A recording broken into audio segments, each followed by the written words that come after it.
Assalamualaikum warahmatullahi wabarakatuh. Salam The Next Professor. Ketemu lagi dengan saya Suardi pada channel saya Suardi The Next Professor. Bagi teman-teman yang belum subscribe, mohon di subscribe channel ini agar bisa berkembang lebih baik lagi, memberikan edukasi pada mahasiswa dan teman-teman dosen, sesama guru, sesama dosen ataupun sesama praktisi pendidikan yang lain.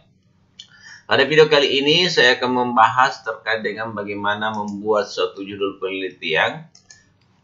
Video ini saya buat berdasarkan hasil pengamatan saya terkait dengan penyelesaian studi mahasiswa dalam membuat suatu karya ilmiah, baik S1 yang disuruh untuk membuat skripsi, S2 yang disuruh untuk membuat tesis, dan S3 yang disuruh membuat disertasi. Terkadang ada kendala awal yang ditemui oleh mahasiswa ketika disuruh memasukkan judul penelitian di prodinya masing-masing. Terkadang mahasiswa masih susah untuk membuat suatu judul penelitian. Bahkan ada mahasiswa ingin mencari judul penelitian. Bahkan ada yang ke internet, mencari judul penelitian ke temannya, atau mencari judul penelitian di perpustakaan. Ini menurut hemat saya adalah suatu pemikiran yang keliru, yang perlu mungkin diluruskan, bahwa substansi daripada judul penelitian itu sebenarnya tidak dicari. Yang dicari adalah fenomena. Jadi saya ulangi, judul penelitian itu tidak dicari, yang dicari adalah fenomena-fenomena atau realitas sosial yang ingin dikaji. Oleh karena itu pada video kali ini saya akan menjelaskan bagaimana mekanisme kita dalam menyusun fenomena itu sampai menjadi suatu judul penelitian. Anggaplah judul saya terkait dengan kekerasan simbolik dalam kontestasi wacana melalui stereotip terhadap siswa sekolah swasta di Kecamatan Bisap, Kabupaten Bantaeng. Ini anggaplah judul penelitian saya. Nah, ini judul penelitian ini tidak lahir dengan sendirinya, namun substansinya dia lahir berdasarkan fenomena-fenomena yang saya temukan di lapangan.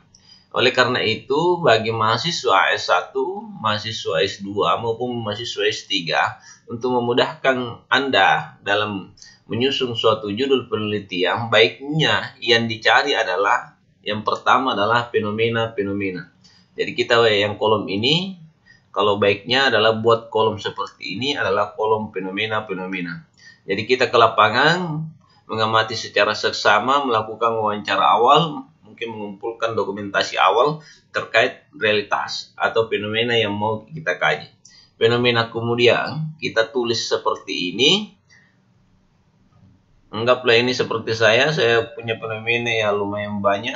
Ada 5, 8, 10, 14, 16, 17. Ya, ada sekitar 17 fenomena yang saya dapatkan di lapangan. Sebagai contoh misalkan sekolah negeri memiliki siswa lebih banyak dibandingkan sekolah swasta. Jadi ini salah satu fenomena yang saya temukan di lapangan. Anggaplah fenomena kedua, sekolah negeri memiliki guru PNS dibandingkan guru sekolah swasta. Nah, ketika kita sudah mendapatkan fenomena seperti ini adalah sekumpulan fenomena. Nah, ini adalah sekumpulan fenomena yang identik. Identik artinya hampir sama ceritanya. Kemudian ketika sekumpulan fenomena ini kita harus bungkus dalam suatu konsep. Nah, konsep ini anggaplah saya sebagai peneliti memberikan suatu konsep stratifikasi sekolah. Karena ketika saya baca fenomena-fenomena ini menunjukkan pada stratifikasi sekolah, menunjukkan bahwa ada tingkatan sekolah-sekolah di dalam masyarakat. Nah, itu stratifikasi konsep. Kemudian setelah sekumpulan fenomena ini saya berikan suatu konsep, maka selanjutnya saya harus mengklasifikasikan konsep ini. Yang mana konsep yang diklasifikasikan adalah konsep stratifikasi sosial. Klasifikasi itu selamanya dia punya varian, punya perbedaan atau punya tingkatan. Misalkan sekolah high level itu berarti sekolah yang paling tinggi, sekolah negeri, dan low level itu adalah sekolah swasta. Ini namanya klasifikasi konsep. Jadi kita yang pertama saya ulangi, kita kumpulkan fenomenanya, kemudian buat konsepnya.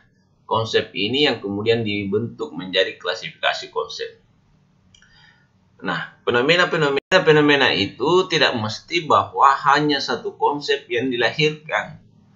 Baiknya itu banyak fenomena-fenomena yang kita temukan di lapangan, kemudian fenomena-fenomena itu kita buatkan lagi konsep-konsepnya.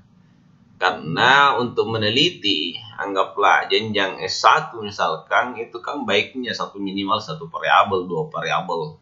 Bahkan level S3 ya harus minimal 3 variabel. Anggaplah seperti itu. Nah, sehingga variabel-variabel itu kan lahirnya dari konsep. Nah, konsep ini ada ketika fenomenanya itu banyak. Jadi, baiknya kita membuat banyak. Mengamati berbagai fenomena yang di lapangan, baru kita tulis seperti ini, kemudian kita buat konsep-konsepnya.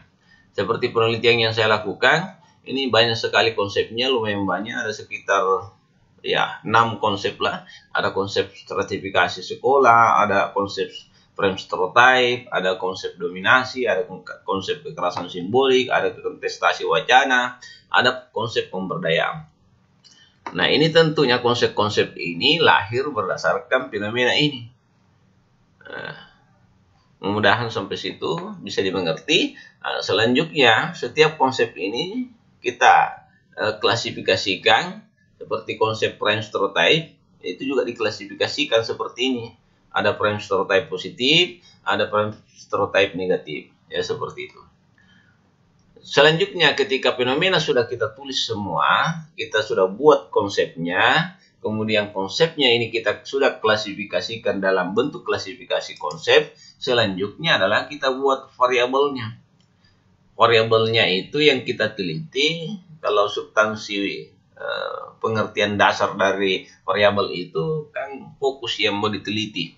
Jadi fokus yang mau diteliti adalah akumulasi modal. Seperti saya misalkan, akumulasi modal ada tinggi, ada pun rendah, ada sedang, ada dominasi, ada kelas dominan, berjuasi, populer, ada stereotype, positif, baik, buruk, dan seterusnya. Kekerasan simbolik, ada di dalamnya pemaksaan ideologi dan pemaksaan habitus, ada kontestasi wacana, di dalamnya ada sekolah unggul, ada sekolah tidak unggul, ada sekolah berbasis agama, ada variabel pemberdayaan, di dalamnya ada single level learning, ada double level learning, dan triple level learning.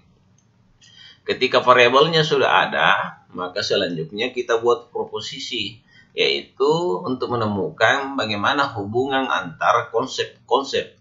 Konsep yang dimaksud adalah konsep yang ini, bagaimana keterhubungan antara konsep-konsep ini.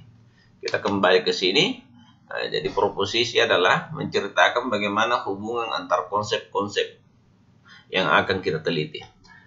Seperti yang saya tulis di sini, misalkan akumulasi modal menentukan kedudukan sebagai kelas dominan dan kelas yang didominasi.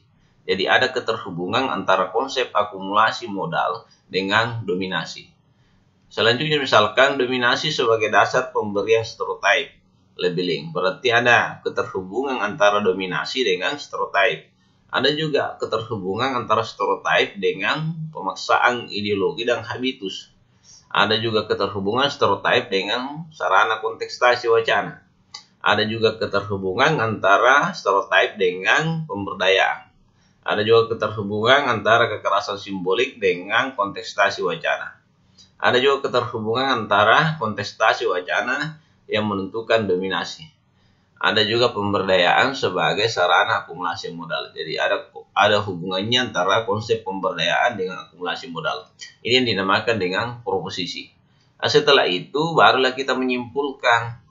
Penyimpulan berdasarkan fenomena, berdasarkan konsep, berdasarkan stratifikasi konsep, dan variabel dan proposisi. Kemudian kita membuat suatu kesimpulan.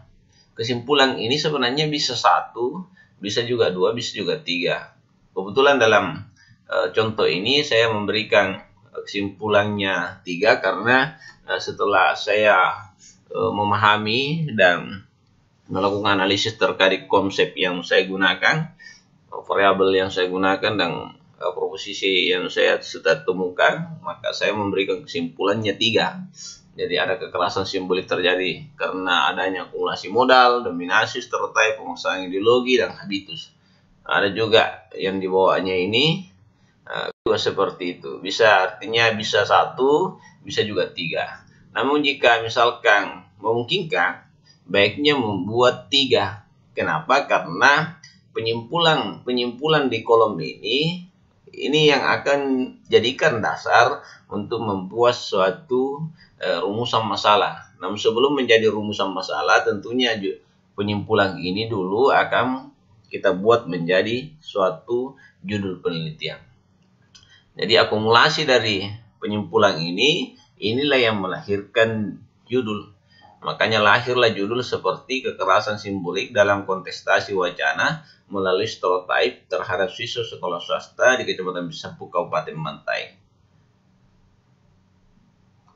Sehingga judul yang kita buat itu memang sesungguhnya bukan judul yang didapatkan di internet, bukan judul didapatkan di teman atau senior, namun judul yang dilahirkan berdasarkan fenomena yang kita amati di lapangan.